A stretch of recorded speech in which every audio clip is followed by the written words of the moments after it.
articles are, kind of finding these things, printing them for the first time, and saying, well, the second line's reminiscent of Virgil, this third line's reminiscent of Ovid, this other, that sort of thing.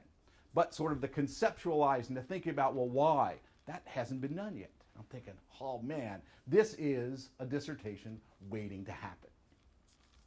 And sure enough, right? That's what I decided to do. And I write a letter to Leo Kaiser. This is back before email. I write a letter to him saying, I've loved your stuff. I'm just wondering, I have some questions about kind of concept, because I'm thinking that maybe this would be my dissertation topic.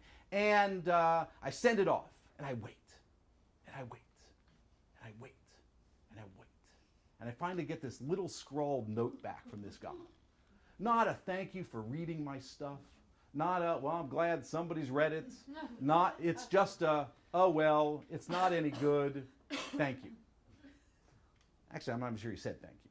But anyway, and I was kind of like, well, what? And then I thought, well, maybe he has a graduate student who wants to do the same thing. He's trying to, no. He's just a grumpy old man, obviously, because it's like, and this is why if anybody ever says, oh, I've read your thing, or I'm interested in your book, or whatever, I tell them, you buy my book, I'll come over to your house and read it to you, right? That sort of thing. So, and I learned that from Leo Kaiser, what not to do. And so that's what I did. And so I write this letter, and it is at this point that all of a sudden, I realize, well, I don't realize until I start looking for jobs in 7 years later, started in fall of 1985, finished the dissertation and graduated from Catholic U in 1992.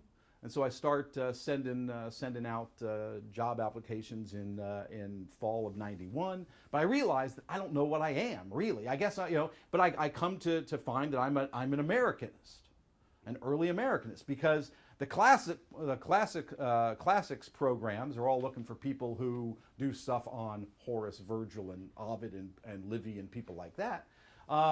And usually Americanists are looking for people who do Hawthorne and Melville, maybe kind of the Puritans or that sort of thing. So I'm this really weird bird because I don't have an English degree. I don't have a classics degree. And so what am I? So I apply to anything that moves, right? Anything that says American, anything that says classical, anything that says colonial, I apply to. And I've got a stack of rejection letters, as most people do. But one afternoon, I get this phone call, right? And this is back in the day when phones were connected to walls, right? And I get this call, and it's, hi, this is Barry Leeds from Central Connecticut State University. And I'm thinking, where?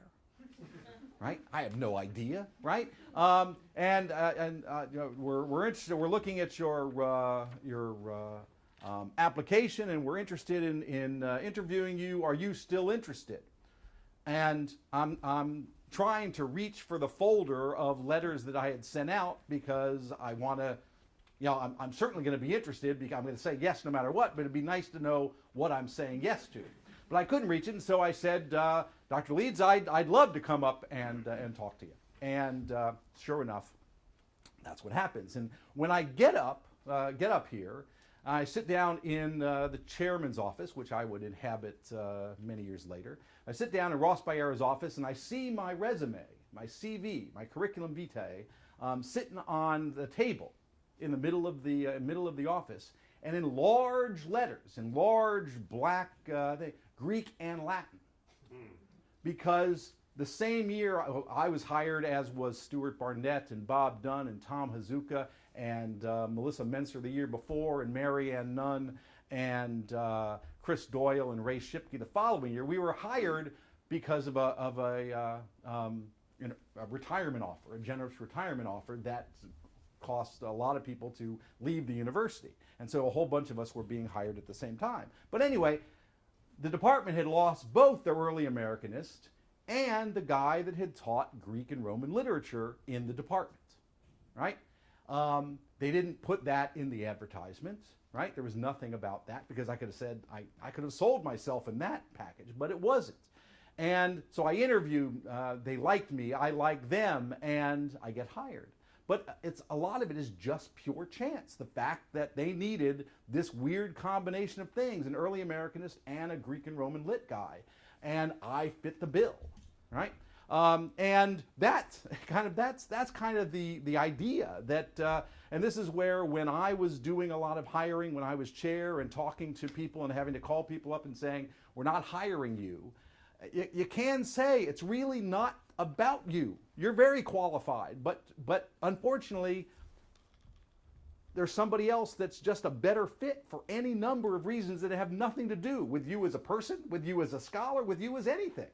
And that is the remarkable thing about this. And I count my blessings every day, right? That I got this job in '92 and that I've been able to do all the things that I've been able to do since then.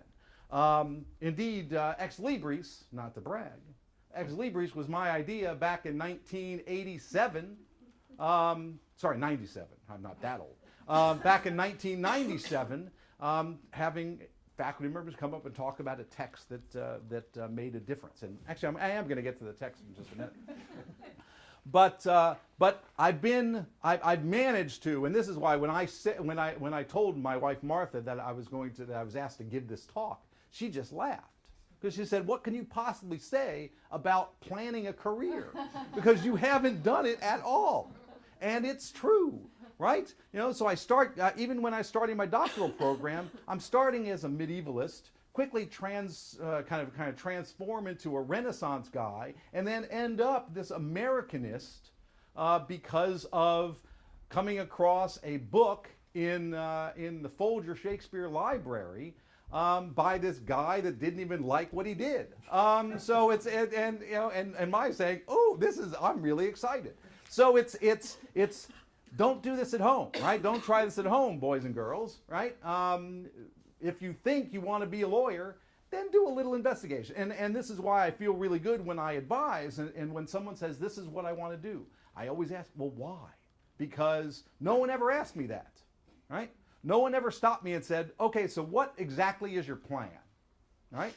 No one on the even high school. The great thing about going from the high school to Xavier is that they had people graduate from Latin school, and so they knew the quality of the high school, and the folks at the high school knew the quality of the program at Xavier, and even there I didn't have to do a lot of thinking because the program was all set out. You take Livy and Introductory Greek first semester. You take the last 6 books of the Aeneid and Greek 2 in the second semester, and I took Horace. Like everybody did in the program, the second semester of sophomore year, right? It was very, very scripted, and there wasn't any choice. It wasn't like, ooh, do I do that or do I do this?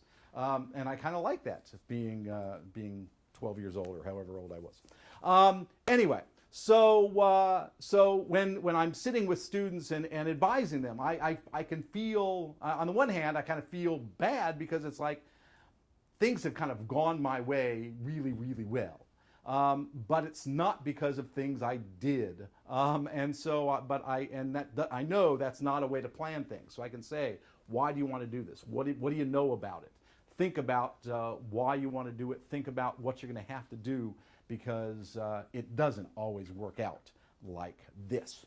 All right, let's take a look at this poem, because this is the thing that when I finally got over my law school fetish, I realized that this was the kind of thing that I wanted to do. And so I did not know Quintus Horatius Flaccus until my sophomore year at Xavier, when I had to take an entire course in Horace's Odes. This one, John Reddig was the professor, and he was this kind of little guy who's very excited about this stuff, and I kind of see not a little of him in me when I'm talking about this thing. But Horace, as he's known in English, I think could be the best poet ever, right? And he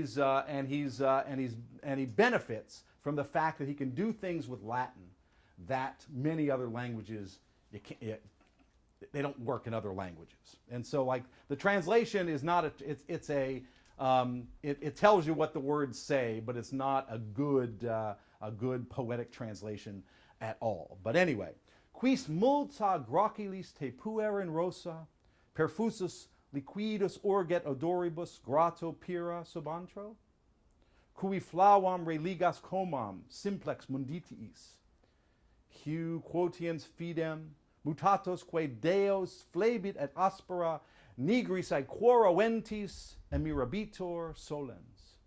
Qui nunc te fruitur credulus aurea, qui semper vacuum, semper amabilem, sperat nescius aure fallacis, miseri quibus in temptata nites, me tabula sacer votiva pares indicaduvida, suspendisse potenti vestimenta moris Deo. This is a poem by a man who, or the voice of a man who has been in love with Pyrrha and has been crushed by her. Right?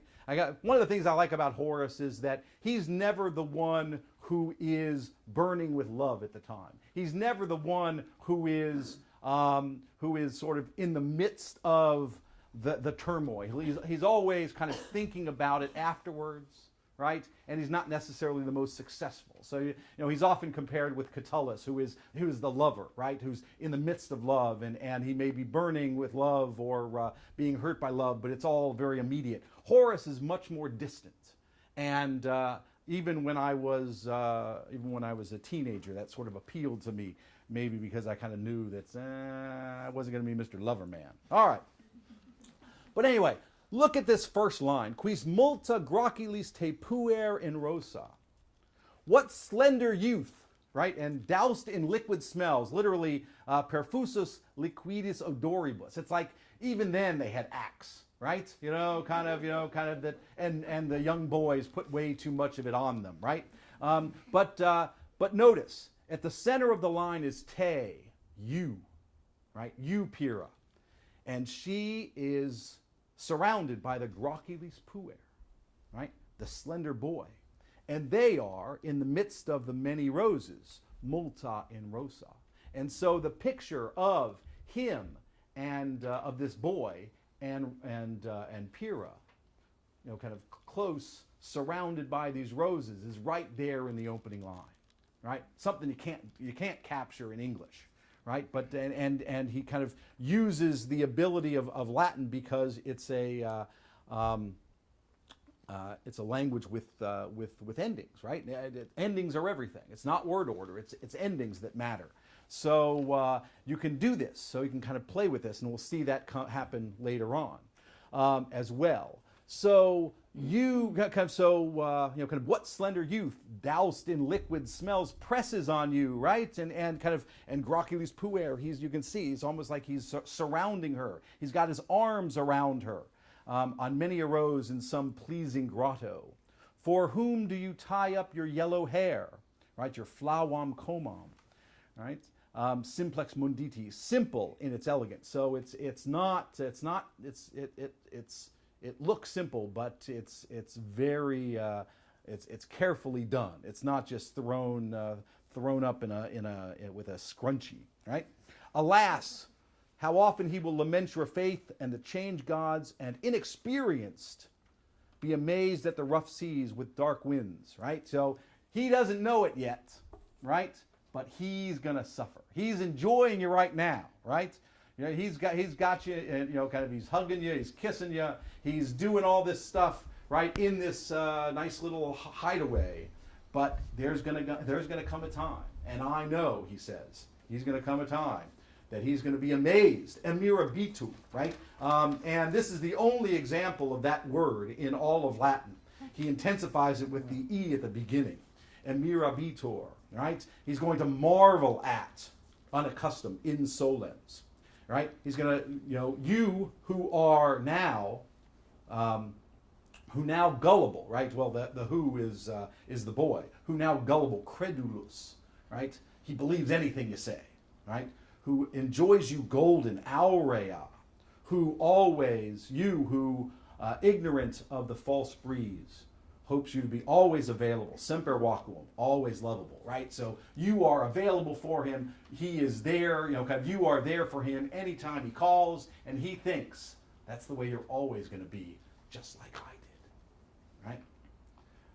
But he doesn't know. He's nescious. He's ignorant of the false breezes, right? The phylakis auri.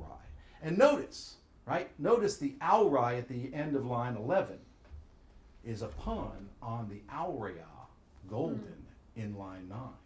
You're golden now, but soon you're going to be, those false breezes are going to be blowing, right? So he's got that kind of, you're all gold now. You're the, kind of everything for him. But soon, right, those false breezes are going to start blowing, and he's going to get in trouble.